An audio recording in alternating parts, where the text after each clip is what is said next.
그래서 ADHD는 뭔가에 산만하다라기보다는 어떤 것도 깊이 들어가기가 힘든, 그래서 아세틸콜린이라는 기억 호르몬이 잘 나오지 않고 도파민이라는 호르몬이 잘 나오지가 않아서 아이가 이것저것을 해도 만족하지 않으면서 또 깊이 들어가기가 힘들 때 우리가 이런 부분에 있어서 정상적인 범주를 벗어났다라고 생각을 할 때 우리가 ADHD라는, 우리가 한 70% 이상은 부모님들이 걱정하는 것처럼 그런 정상적인 범주가 아닌 산만함이 아닌데 너무 많은 분들이 우리 아이 ADHD 같아요 라고 너무 많은 상담을 하러 오시니까 오늘은 제가 특별히 산만함에 관한 이야기를 조금 더 집중적으로 드렸습니다.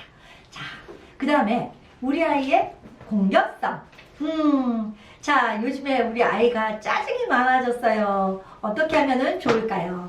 네, 짜증이 많아졌어요. 근데 짜증만 많아지는 게 아니라 어린이집에 가서 막 뭘 집어 던져요.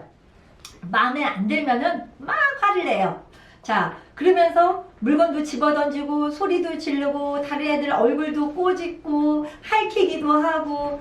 어린이집에서 유치원에서 전화가 오네요. 자, 공격성에는 또 다른 감정 표현이라는 것을 부모님들이 알아두셔야 됩니다. 우리가 역지사지로 부모님들이 막 누군가를 괴롭히고 싶고 화가 났다는 표현을 할 때 그때 그냥 아무 생각 없이 하나요? 그건 아니죠. 네, 왜 아닐까요? 분명한 거는 공격성도 또 하나의 감정 표현이라고 할 수 있습니다. 그런데 여기에서 일반적인 표현하고 공격성하고의 다른 점은요, 우리가 성격이 급하면 뭐가 먼저 나가죠? 주먹이 먼저 나가죠. 그래서 우리가 엄마들은 뭐가 먼저 나가죠? 소리가 먼저 나갑니다. 하지마! 소리 엄청 많이 지르시죠? 어? 지금 반성해야 되는 어머님들 너무 많으실 거예요. 물론 아이 핑계를 댑니다. 말을 얼마나 안 들면 소리가 막 나가겠어요. 네. 그런데 솔 이상 톤이 높아가면 특히 남자아이들은요, 화났다라고 생각합니다. 이 머릿속에서 솔 이상 톤이 올라가면은 부모님이 화를 낸다고 생각하면서 움츠리는 게 아니라 깊이 인지가 돼요. 아, 저렇게 소리를 버럭 지르는 거구나. 그리고 사람은요, 보고 듣고 느끼지 않는 걸 생각할 수가 없습니다. 어디선가 봤겠죠. 그래서 우리가 보여주는 매체물도 중요하다고 합니다. 왜 매체물 얘기를 했을까요? 부모님들이 이래요. 아빠 성격도 조용하고 엄마 성격도 조용하고 우리는 너무 성격이 조용한데 우리 아이만 소리를 막 지르고 다녀요. 이거 좀 유전적으로도 안 맞는 것 같아요. 그럴까요? 우리 아이죠, 우리 아이. 언젠가 한번 엄마가 질렀어요, 소리를. 하지마! 하는데 톤이 솔 이상 올라갔어요.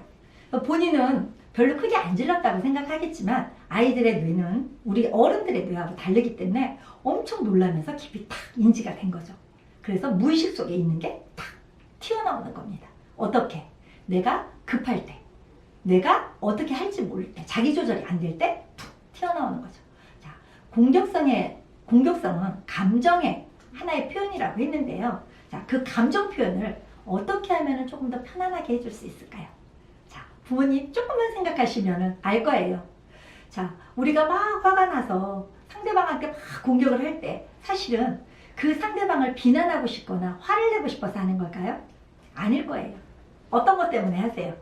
어머님들 어떤 것 때문에 많이 남편한테 바가지 박박 긁습니까? 이 인간 내가 너하고 못 살겠어, 이 얘기 왜 합니까?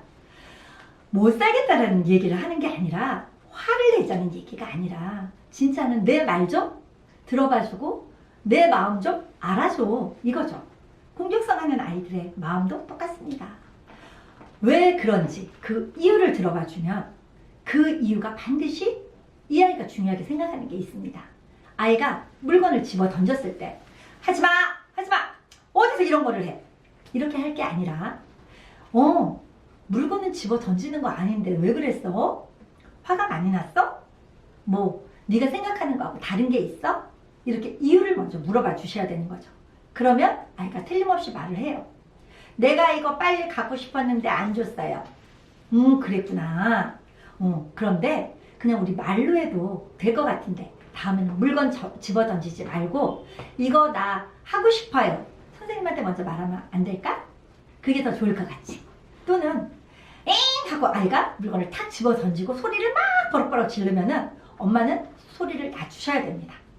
공격성이라는 게 딱 들어올 때 방어 기제는 지금 하고 있는 소리톤보다 낮추는 게 훨씬 더 끌고 가기가 좋습니다. 자, 아이는 싫어 싫어 막 이렇게 소리를 지르는데 갑자기 엄마가 왜 싫은지 말해봐.